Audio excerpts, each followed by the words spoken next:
Before you watch this story, don't forget to like, subscribe, and comment where you're listening from, because what's about to unfold will stay in your heart forever. The ballroom of Villa Serenity glimmered with crystal lights as California's richest gathered to celebrate Alexander Thorne's success. He was a man everyone admired, handsome, powerful, untouchable. Beside him, his wife Isabella smiled gracefully, though her heart trembled beneath her calm exterior. Tonight was supposed to be perfect. She had waited 2 years for this moment, to tell him that their dream had finally come true. In her clutch, hidden between her lipstick and handkerchief, was the proof of a miracle she never thought would happen.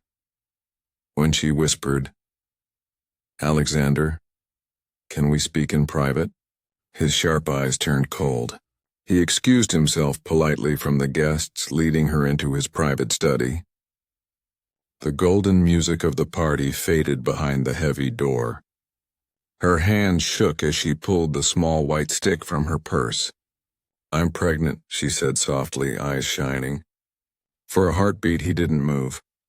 Then his expression changed, hard, distant, and cruel.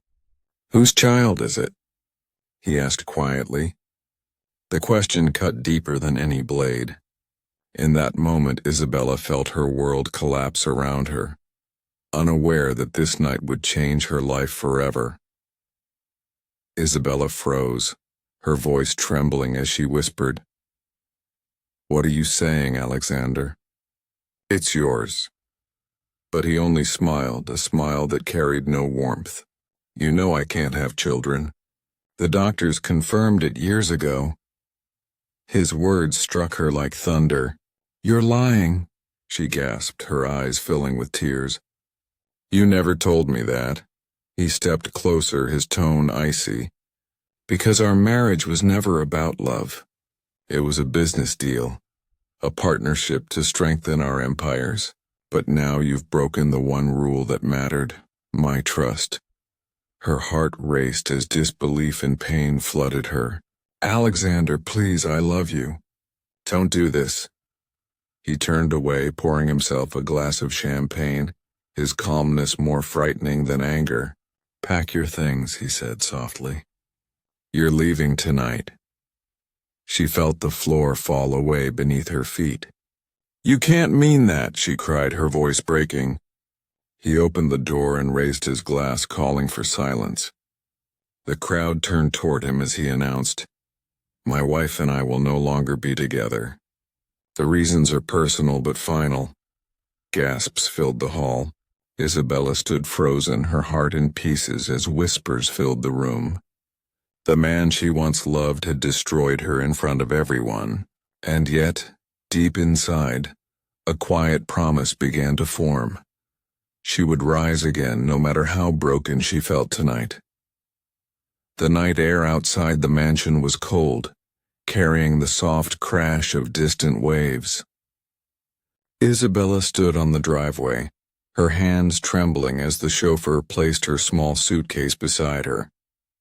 The same people who had once admired her now whispered behind sparkling glasses, pretending not to look. She tried to hold her head high, but her heart felt like glass, shattered beyond repair. As the limousine doors closed, she caught one last glimpse of Alexander through the tall windows. He was smiling, already surrounded by guests again as if she had never existed. Tears burned her eyes, but she refused to let them fall until the car began to move away from the mansion that had been her dream and her prison. That night, she had nowhere to go.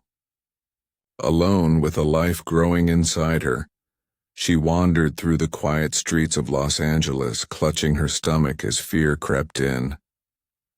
She had no family nearby, no friends who would dare cross Alexander Thorne. But as dawn painted the sky pale gold, she made a silent vow to her unborn child. She would survive. Not for revenge, not for pride, but for the tiny heartbeat she carried. Life had taken everything from her, yet inside her a new beginning had already started to grow. She didn't know it yet, but destiny was far from finished with Isabella Cruz. 5 years passed like a storm that refused to rest. The world believed Isabella Cruz had vanished, but in a quiet coastal town far from the glittering lights of Los Angeles, she had built a new life from ashes. Each morning began with laughter, 4 small voices filling the modest cottage she now called home.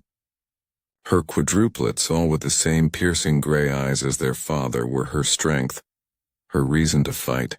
She worked 2 jobs, slept little, and prayed every night that her children would never feel the pain she once knew. Yet even in her exhaustion, she carried a quiet pride. She had faced the world alone and still stood tall. But fate has a way of reopening old doors. One morning, while serving coffee at the local inn, Isabella froze at the sight of a familiar logo printed on a guest's folder: Thorn International Hotels. Her heartbeat quickened. The company was expanding into her town. That meant one thing: Alexander Thorn was near. She wanted to run, to disappear again, but a voice inside whispered that running wouldn't change the past. She had hidden long enough. For the first time in 5 years, Isabella looked into the mirror and saw not the broken woman he left, but the mother, the fighter, and the survivor she had become. And this time she would face him on her own terms. The day she feared arrived quietly, wrapped in the warmth of sunlight and the sound of seagulls. Isabella was arranging fresh flowers in the cafe when the doorbell chimed and her world stopped. Standing there, dressed in a tailored suit, was Alexander Thorn.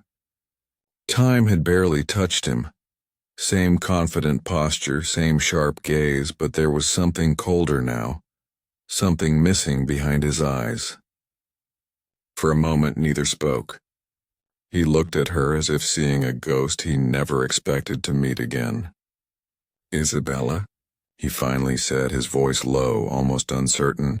She straightened, clutching the counter to steady herself. "Mr. Thorn," she replied softly, not trusting her voice to say more. He studied her, confusion flickering across his face. "You're alive." "And here?" he said, more to himself than her. She nodded, her eyes calm yet guarded. Behind her, the soft laughter of children echoed from the back room. The sound made him turn.